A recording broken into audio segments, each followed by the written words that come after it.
Good afternoon, everyone, and I want to say welcome to Baylor. You've probably heard that several times today, right? I also want to say welcome to our session. We're having a student panel. It's called Tips Better Than What You Learn on TikTok. My name is Dr. Cinda Vanderpool, and my job is all about student success. And as we thought about what might be most helpful as you think about the transition that you're getting ready to make, one of the things that we thought is that it might be really helpful for you to just hear some student stories, get to know a few Baylor students. We know that everybody's journey is not the same, but there are a lot of similarities in the Baylor journey, especially during the time of transition. And these are all students who are thriving and doing really well. And they're going to talk about their stories and where they're coming from and how they got here. And we hope that by hearing some of their stories, it'll give you a tangible sense of what it might be like for you so that you can envision yourself thriving as you navigate this transition. So let's jump in. I'd love for the panel to start off by having the panelists introduce themselves. Isabel, you want to start? Sure thing. Hi, everyone. My name is Isabel Grzelski, and I am an out-of-state student from Ventura County, California. I am currently going to be an incoming junior, and my major is International Studies with 3 minors in Political Science, Spanish, and Leadership Studies. Hello, my name is Alden Chambers. I'm a mechanical engineering major. I'm currently a sophomore and just finished my first year of college. I'm originally from McKinney, Texas. Hey guys, my name is Brandon Abrana. I am a rising junior majoring in biology with a concentration in cellular and molecular biology. I'm also minoring in biochemistry.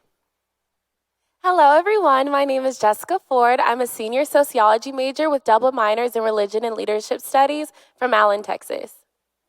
What's up, y'all? I'm JT. I'm a junior accounting major with a music minor from Brentwood, Tennessee.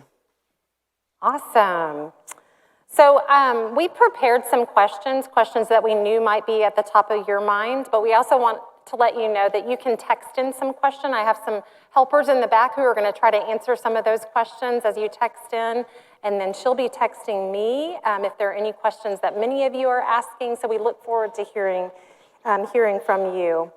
The first question that we prepared is, tell us about your Baylor journey and specifically about your transition from high school to college, and then tell us about a specific challenge that you faced and what you learned from this experience. Yeah, so like I said, I am from Allen, Texas. I went to Allen High School. I actually met some Allen friends today at check-in, so that was pretty cool. But at my school, they offered AP classes and dual credit classes to help prepare us for college. They also did tracks, sort of like majors. So I chose to do the health track because at the time I wanted to be a neurosurgeon, and I wanted to study neuroscience when I went to school. Baylor was actually one of the few schools that offered neuroscience as a major, which I was really excited about. So when I came and visited and I fell in love with campus, I was like, I have to go here. So I came to Baylor. I'm a neuroscience major. I'm in the Baylor science building every day. I'm going to my chemistry classes, my biology classes, and I am falling out of love with learning. I did not like going to class at all. I was like, I do not want to be here. It is not fun. Studying was really hard, and accompanied with that came grades that did not reflect my capabilities, and which was unfortunate because that wasn't a representation of what I could do. The next semester of my freshman year, I took my first sociology class. Y'all, I have never been so excited to be in a classroom. My professor was so caring, but then also I was excited to learn the material, and I found something that I was really passionate about learning. So that summer, I was prayerful. I talked to my advisor, and I talked to my advisor about my graduate plan, figuring out how graduation would look, if I could still be on time, based on what I had taken and all of those good things. And I changed my major to sociology and added my minors. I'm still graduating in the 4 years, so that's great. But yeah, I really am happy that I changed my major and recognized that it was okay that I didn't want to be pre-med anymore. Yeah, about half of students will change their major during their time at Baylor, so it's totally okay if you don't know what you want to do right now. And it's okay if you change your mind within the first year or so. Anybody else? Yes. So I'm JT. I grew up in Middle Tennessee, and when I was in high school, I just absolutely really loved choir. and it fed so much into me. And so when choosing colleges, I wanted to choose a major that would allow me to give back to the program that gave into me so much. And so I wanted to be a church music major when I decided to come into college. And that's a lot of the reason behind why I chose to come to Baylor. And when I had my audition, I gave definitely far from the best an audition that the School of Music had. And the second I walked off that stage, I knew that I wasn't going to be accepted into the School of Music. And so my original plan was to be my major in music and a minor in business. And so I flipped the two. And honestly, I've been so glad about that I've done that. Accounting has been so good for me. But in regards to my first year of college, I definitely didn't have the best, and I definitely didn't have the best in first year. Like, I had a train reaction that wasn't especially the greatest. So first, I actually had all 8 a.m. classes by choice. My advice for y'all, unless you really think you can take 8 a.m.s, don't intentionally choose to do so. I legitimately would wake up at 7:55 a.m. for my 8 a.m. class and sprint across campus. I'd show up to campus and 15 minutes late and just absolutely pantsing. And so for the first 10 minutes while I was there, I couldn't hear a word of what the professor was saying because I was still trying to catch my breath. And and my other mistake is that I took my classes back to back. And so because I didn't really have much time to eat anything, by the time I was finished with my class at 12 o'clock, during that class, I just couldn't really think of anything because I kind of had a little bit of like a hunger headache, and like I couldn't really maintain the information. And so I did, as anyone would do in that situation, directly after class, I would go straight to the dining hall, and I would just have like an all-out feast. And yeah, I kid you not, it was pretty bad. But then after that, I would always go and do as anyone would do after they've eaten a lot, and I would just go home and take an hour or two nap. And yeah. When I made the mistake my freshman year of college, I didn't quite realize that college was one of the times that everyone had a completely different schedule. All of my roommates, their classes started at 11 o'clock in the morning, and they spent all the morning studying and like getting themselves prepared and whatnot. And by the time that they were finished from their classes at like 2 or 3 o'clock, that was about the time that I woke up from my nap. And yeah, and they always convinced me to play video games with them. And because I had no self-control, I would say yes to them. And I would stay up late until about 1 o'clock in the morning playing video games with them, and probably got about 15 minutes of studying done. Yeah. And so my advice for y'all the first semester is to learn when to say no to the okay things and instead say yes to the greater things. Yeah.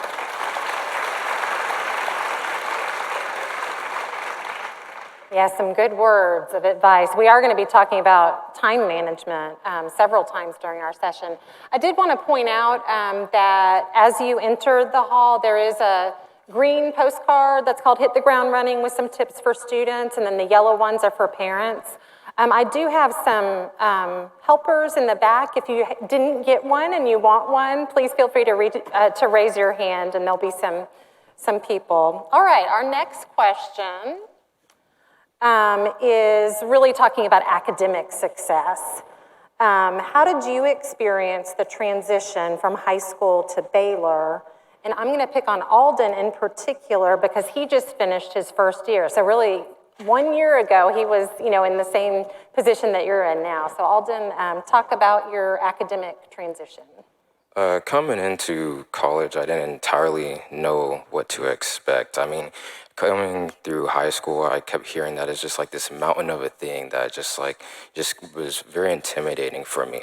And so whenever I got here, I came to realize that it's kind of a lot of the things that I was familiar with already. I mean, they're all classes, they're all things that you, everything you have to start somewhere. I mean, it's not like they're just going to throw you and expect you to start solving cures and, all this crazy stuff. And so you have to start somewhere. So I think for me, whenever I was coming in, it was really kind of finding that the key to my success was within me, and that a question that I had asked my mom was that I keep hearing all these bad things about, like, I'm gonna have to be disciplined, and I'm gonna have to, I can't have no fun, and like my weekends are gonna be booked back to back. And so I was like, I mean, how do I get around that? How do I manage that?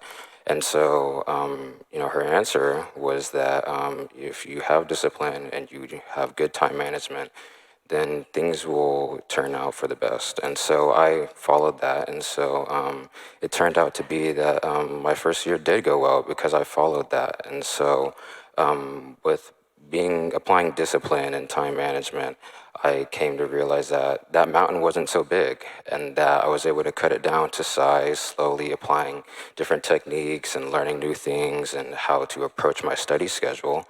And so I came to realize that, well, this big bad thing really wasn't so big bad, and that it was more manageable than I ever thought it was. And so one key takeaway for me was, I guess, in terms of just realizing, just kind of getting a feel for college, is that college is really kind of like high school, just with freedom, like a lot of freedom. And so with that freedom, of course, comes great responsibility. And so that's why you keep hearing time management over and over again, because you have all this time, and all this time that you never had before. And so it's kind of like a new world. You have to learn how to operate it, and you have to learn the lay of the land. And so I think once you start getting a grasp on that, then that big giant thing that you've been hearing about for the past 18 years ends up being, this something that you can just put in your pocket and take with you. To kind of add on to that, academics, my first semester were challenging. I mean, it's yes, it is like high school where like you have a lot of freedom, but like Alden was saying, you have a lot of responsibility. And so like, I'm gonna say it again, making sure that you know your schedule and how you can complete your homework in a timely manner, and being able to submit things on time and like be there, like looking out for yourself is important, just because you are now going to become your own adult and you're gonna become a true individual. But so when I was a freshman, I think my first semester I took around 15 to 16 hours, which is about the average you take as an incoming student. And I was able to succeed in those courses based off of the resources that Baylor University holds for all of the incoming students and students after that as well. But for me, I can think of like the University Writing Center, which is offered at Jones Library or Moody Library on the second floor. They help you with your papers when proofreading and making sure that they're ready to go and submit for your professor. And then also through the Success Center, there is so many resources you can use to help navigate your schedule, make sure that you're connecting with your professors correctly. And so utilizing all those different ways that Baylor has for you, that you can make sure that you're doing the best to your ability every single day within your courses is helpful, so that your transition from high school to college isn't rough and is very manageable. So. Yeah, others of you, top tips for academic success. Yeah, so I would love to add on to that. Time management is so important when you come to college. Like Alden was saying, you have so much freedom. It is absolutely ridiculous. So it's very, very, very important to really take charge of your schedule. During my freshman year, second semester, I took Strategic Learning 1200. It was so helpful in helping me coordinate a schedule that I can follow so that I can be successful in my classes, like Isabel was talking about. So I met with a advisor, a guidance counselor every week, and we talked about tests that I had coming up, quizzes that I had coming up, how I can create a study plan for those so that I can be successful. Do I need a 5-day plan or do I need a 3-day plan? How many hours am I doing that? Things like of that nature. And then also what was probably the most helpful thing, which is something that I still do to this day as a senior, I schedule my day hourly. So every hour is either there's a blank space and I can chill, or it's like this time is going to be for studying this specific class, or this is when I'm going to use time to go to lunch, or this is when I'm going to take time after my classes to look over my notes that I took during that class, or this is when I'm going to have free time with my friends, and this is when I'm going to sleep. So it's every hour is really, really helpful. so that you use the time during the day to do things that are productive. Like Jessica said, I hate to beat a dead horse, but I truly believe that freshmen's greatest struggle in their first year here at Baylor is time management. I was shadowing a physician the summer before my freshman year, and he asked me, "You're going to college? You're going to Baylor? Um, how is your time management?" And coming from a high school that I graduated the class of 17, there wasn't a lot of academic stress on us as a class. And I said, I really don't know. I study about medium grade for my tests. Is there any advice you have for our time management? And he gave me this analogy. The analogy goes, imagine you have a jar and you're tasked to fit assortment of stones and sand into this glass jar. The jar represents your typical 24 hours in a day. Your larger rocks are your highest priority. That's studying for exams. If you're in my shoes, you're studying for MCAT. And your medium-sized stones are going to office hours, connecting with your professor. And then your sand is on your phone, watching Netflix, going on Instagram. And a lot of people, or a lot of freshmen, want to jam-pack that jar full of sand before they try to put any of the higher priority stuff into that jar, that 24 hours. And if you really, really, really struggle with time management, make sure you get your highest priorities done at the beginning of the day. That way you can chill out at the end of the day. You can have time to relax after a long day of studying, after a long day of classes. And even if you're still struggling with academics after you think you've achieved time management skills, the Student Success Center, you can see it up on the screen, it offers supplemental instruction. As pre-med, I take a lot of science-heavy courses, and these courses offer what's called supplemental instruction. The professor for that course chooses one student from previous years to teach the course after certain classes have ended. So traditionally, it's 2.5-hour sessions that you are engaged with your supplemental instructor, your SI, and it's very valuable at this time because the instructor knows how this course is taught. The instructor knows which topics students have the most difficulty on. So if you're taking chemistry, you're taking your Gen Chem, your biology classes, make sure you take the time to go to these SI sessions because it will greatly benefit you down the road in studying for your exams. And beyond that, you can get one-on-one tutoring at the Success Center at Sid Richardson. Awesome. And I will give a shameless plug for the academic success tours. Most of the resources that they were referring to, and I think JT may be mentioning one in just a minute, are located over in Sid Richardson. And at the 3 o'clock, 4 o'clock, and 5 o'clock hour, we're doing tours during that whole time. So come over this afternoon sometime. We'd love to just show you. I think it's really helpful for students and family members just to see how we're set up and what things look like. I really like what Brandon said as far as the analogy of the jar goes. And you only have so much time that you can spend in your day, and it's definitely something that you got to be sure you have your priorities in the right manner. So I'm going to be vulnerable with y'all and say that in high school, I'm going to be vulnerable with y'all and say that I'm on the autism spectrum. And because of that, I got bullied a lot in high school and whatnot. And when I came to college my first year, and I just was so sick and tired of getting picked on and whatnot for that, so I just straight up denied that I was anywhere close to the autism spectrum.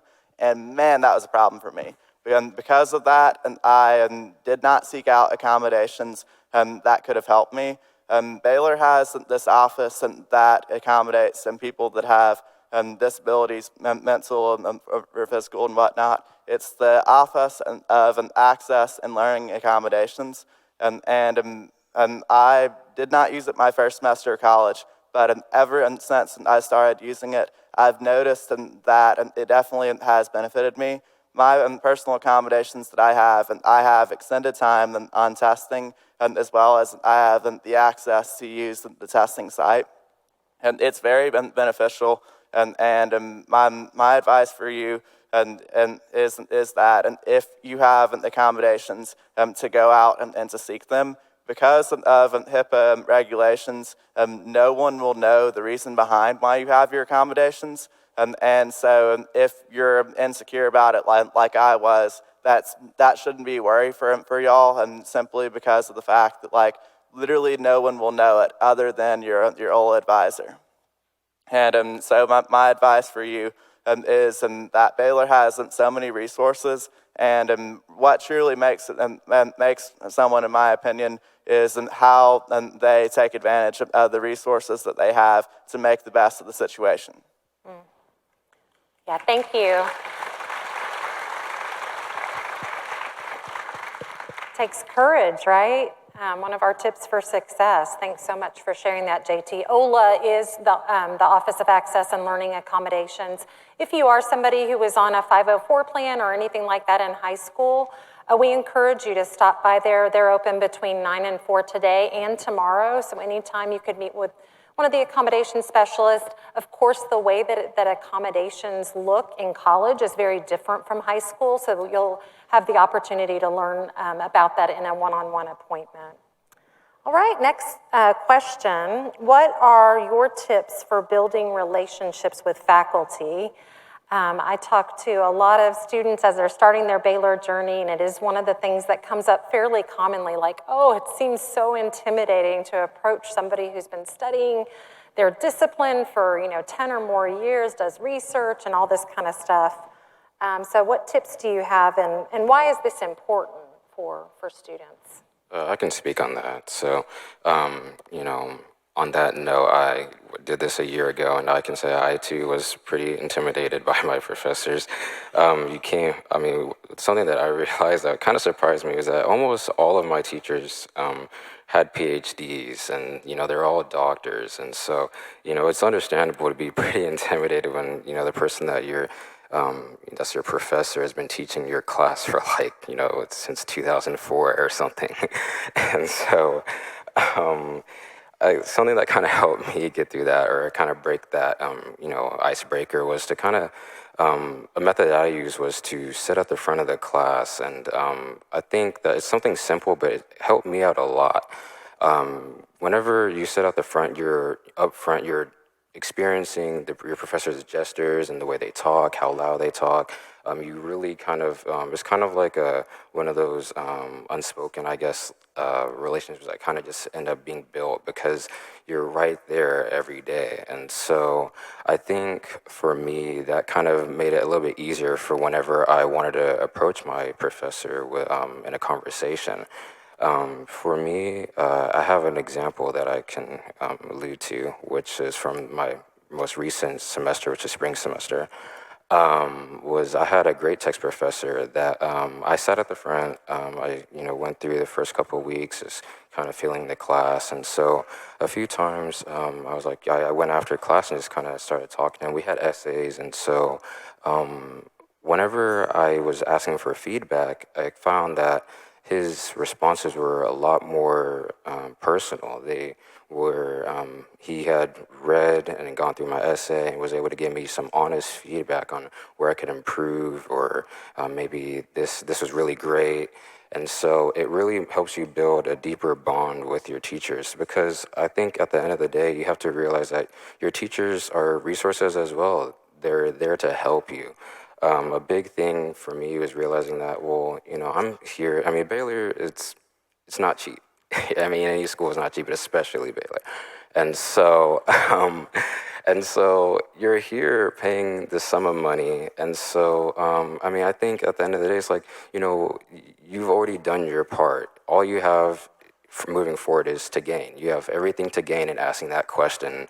And even though you might think it's a stupid question, or you might think, oh, I'll just leave it off, well, I'm assure you that that question is going to pop up on the test. And then you're going to be like, well, shoot, I should have asked that. And furthermore is that you'll come to find that probably half the class was, curious, is going to ask that same question.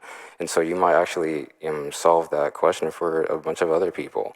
And so kind of taking that perspective, it really helped me to be successful in my classes, because at the end of the day, your teachers are the ones that are going to help you get through it. They're the ones that are grading your papers. And so to get them to know them better for the 4 months that you're in that class is just going to help you all the better.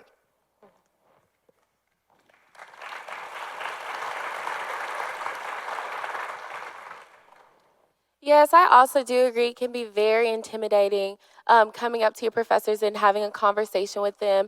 But what would be worse is missing out on an opportunity to get to know them and getting to tap into their knowledge and their care that they have for you. Baylor does an amazing job of hiring professors who are so caring and so loving and so knowledgeable in the things that they are studying and teaching. And you would miss out by not talking to them and getting to know them and getting to talk to them about what they're teaching, so that you can do well in the concepts that they're teaching. I've had professors who have gone above and beyond in their care for us as students. I had one professor, he's no longer teaching at Baylor anymore, but he has met with me virtually since COVID hit.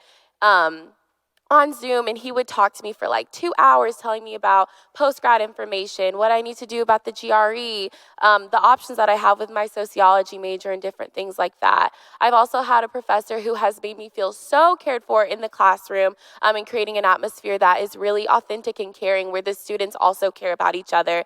He would pray for us after every class, and then he also gave us a book at the end of the year, and he wrote like a very sweet page-long note and gave us his phone number just in case we needed to contact him about anything. These professors really care about your mental well-being, your health, your emotional well-being, your spiritual well-being as well. So I would definitely encourage you to tap into that. Yeah, good words.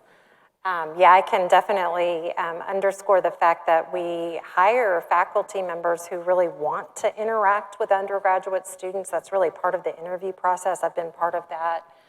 And then I just wanted to point out on this slide that SI, supplemental instruction, that Brandon was talking about. Office hours are something that are always listed on a syllabus, and these are specifically hours where the professors want you to come see them. If you can't make that time because you have classes scheduled during that time, you can just email them and propose a couple of other times. And I also wanted to mention that Learning Lab is a place where you can just drop in and get help on any sort of study skills, including working out that sort of hour by hour or semester on a page calendar. So that's a really good resource for time management.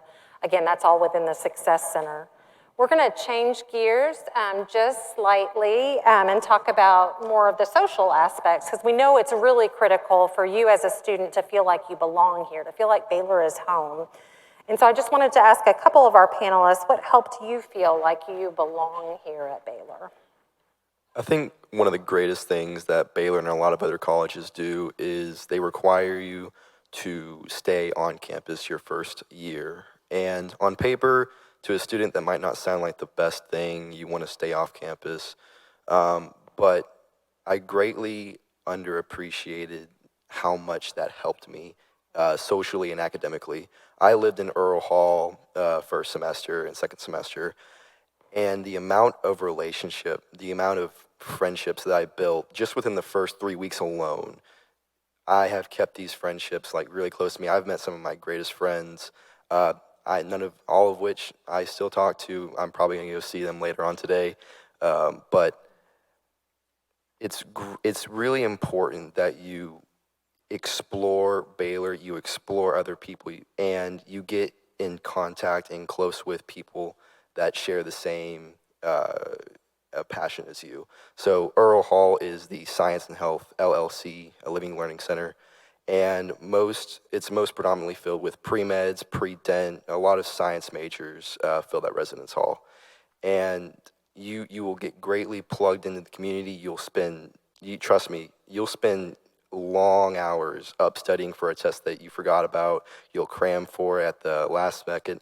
And it's great to know that you're surrounded by other people that are also in the same boat as you, and you're all helping each other. You're all quizzing each other on topics that you've probably forgot about. And it's wonderful that Baylor does that for us, and they require you to stay on campus the first semester. And for me, I also was a CL the second year. That means community leader, and I helped foster these friendships. I know Jessica was a CL with me at Earl Hall. Isabel was also a CL at Penland, North Russell. So it's great that Baylor also employs its students to help foster community here at Baylor. Yeah, to kind of add on to that, it's really important for students to feel a sense of community at Baylor. And I know for me, kind of like I said before, I am an out-of-state student. And so that's something I was actually really excited for coming to Baylor. I entered not knowing anyone. So I have no family in Texas. I have no relatives. I had no friends kind of coming into this. So it was truly just me on my own. And yes, that can seem very scary and daunting. But at the same time, it was actually kind of exhilarating for me because I was able to start fresh. I was able to build a whole new community that had shared interests and passions, and I was able to find the people in my life that are still in my life today when I was an incoming student. And through that, I was able to find that through my residence hall, kind of like Brandon was talking about, where you live is so crucial, and you're able to connect with the people on your hall, who your roommate is, especially your community leader or your CL. And now I have the benefit of being a CL as well, or a community leader in the same residence hall as North Russell. So helping facilitate those relationships with people is just a small way for me to give back. But every year I continually see how much that it's so beneficial to live in a residence hall and connect with other people. Another way that is really important to connect with other students and building that community is through Baylor's traditions. And not only when you're running the line do you connect with people, but also through another tradition that's maybe not always mentioned, but Baylor holds a late night event where all of our over 300 organizations, student organizations, come to campus, and all of their executive board members basically like set up tables, and you're able to go around and talk to all of their executive board officers and kind of see what club you want to be a part of. And we have numerous, from everything from leadership clubs to academic to religious and everything in between you can think of. I know we even have like a Quidditch club and stuff like that. So if you're interested in things like that, you can totally join that. And if there's something that you're passionate about too that's not offered at Baylor, then you are more than welcome to start that club as well. So there are ample ways for you to connect with students and other upper class students as well, to find those connections. And I know for this year, it's gonna be on August 27th. So it's gonna be the first Friday of the first week of school. So I would highly recommend you mark that in your calendars. And make sure that's going to be a note for you when you come to campus. I know that you and other incoming students are also going to be able to travel around with everyone, so it's going to be kind of a busy night, but it's going to be a fun night. So, great. Yeah, it's really important to find that community, and I will say that for some students, they find their roommate ends up being their best friend, and they make quick friends on their hall, but for other students, it takes a little bit longer, and that's okay too. Each student has his or her own journey and process. All right, the next question is more for the family members in the audience. We know that you're a really, really critical part of your students' journey and path, and you've cared for them so much, and I consider parents at Baylor are the #1 academic success coach, so I want you on the team along with me. But for our panelists, what advice might you have for family members? And talk a little bit about how your relationship with your parents and family members changed during the first year at Baylor. yeah, I can probably speak to that first, but kind of like what I mentioned before, I am out of state. And so for me, my parents came and dropped me off, helped me move in on move-in day, and I actually did not see my parents until that winter break. So that was a good 4-month time span where it was just me by myself and trying to figure things out and be an individual, do well on my courses. yes, I did communicate with my parents, so it wasn't like I was not talking to them at all. But that was via like mail or texting or FaceTime or any way of communication with your parents that can't physically be with you. So yes, sometimes were difficult just because like this was my first time ever being away from home in a different state. I think at that moment it was like my second time ever being in Texas before, and so I was really diving in deep when I did this. But I can say that that was a crucial point for me to become the individual that I am today, and it helped me kind of fuel what passions I had and helped me build community and kind of find the people in my life that I could rely on. And so it really did push me outside of my comfort zone, and I'm actually kind of thankful that my parents maybe weren't so much in my life in that moment, just because it kind of forced me to become the person that I am. But also, I do remember going home for winter break and celebrating Christmas with my family, and that was actually one of the best Christmases I've ever had, just because I was able to spend some dedicated quality time with them and share about all my experiences the first year, and it actually encouraged them to come back the second semester to see me and visit me, so by surprise, but yeah. So I did not have the best semester socially as well as academically. The conversations that I had with my mom definitely helped me out a lot, and the visits that she had definitely helped me out a lot. However, I kind of to some extent wish that she would have helped me out a little bit on under my own terms. My mom visited me practically every single Saturday at 9 o'clock in the morning. And although I appreciated her visits, I really, it really wasn't the most beneficial to me because it kind of limited me in making connections on Friday nights, which is the time of which a lot of students are out and socializing and making connections. Yeah, I can kind of contradict that a little bit. My mom, kind of a little bit like Isabella, she kind of just allowed me to really get a foundation here at Baylor.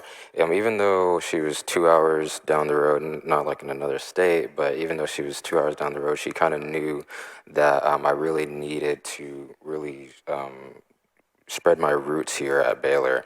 And I appreciate that she allowed me to do that because I feel like getting that sense of homesickness is not always a bad thing. I think for me, it ended up being a really good thing because I started to realize that, okay, well, there's other people here that are feeling the same way. And so you start to build connections with other people. And so then that homesickness starts to kind of slowly die down and down and down. And then you kind of find yourself in this community. And so you really you look back and you're like, wow, I've really come a long way since the first day. And then I think another aspect for me was kind of speaking a little bit more to the academic side is that with having that foundation, you kind of get to mold your schedule, and as long as you can stay here, it allows your schedule to be plastic, and I can mold it to what was appropriate to how I study and how I could study effectively. And so being able to stay in this environment and go to the library, I know where I like to go to read, and sometimes I like to go over here to do my math problems on a whiteboard and, Sid Rich or wherever it be. And so kind of being able to have that flexibility by staying on campus, it really allowed me to be successful in my first year. Thanks so much for talking about that. I will say just from a national research perspective on college academic success, we find that students who don't go home over the weekends, for those of you who live, within driving distance, the DFW area, Houston, Austin, that kind of thing, it really is recommended that students stay on campus during the weekends of the fall freshman year, at least before Thanksgiving. That doesn't mean that you can't come see your student, but it's just a recommended best practice because that really allows them to develop those communities. Baylor does a really good job of programming on the weekends so that there are lots of activities to go to and things to get involved in and those kinds of things. So consider that. And there is a session tomorrow by the parent engagement area and the wellness area to talk about that transition. We're not really experts on parents, but just some tips from our perspective. All right, I think this is going to be our final question. This year, you'll be hearing a lot about resilience, those of you in the new class, because it's our theme for the new student experience this year, the set of experiences where we help you transition to Baylor. And so we wanted to talk a little bit about that theme of resilience. So could you talk about some of the ways that you've grown and why it's important to embrace a growth mindset? Yeah, I can speak on that. I think one of the greatest ways I've grown is learning from mistakes and building myself to be a more efficient student. Pretty much every single freshman coming in here, they think they have a great knowledge on learning from your mistakes and building yourself as a student. I just want to make sure that you guys like keep doing that. It's important that you keep finding new ways to be more efficient whenever you guys are studying. Recently, I downloaded an app that tracks exactly how much you study. Anytime you get on your phone, it stops the clock. And whenever I thought I was studying for 5 hours, I was actually studying for 3 just by looking at my phone and getting distracted.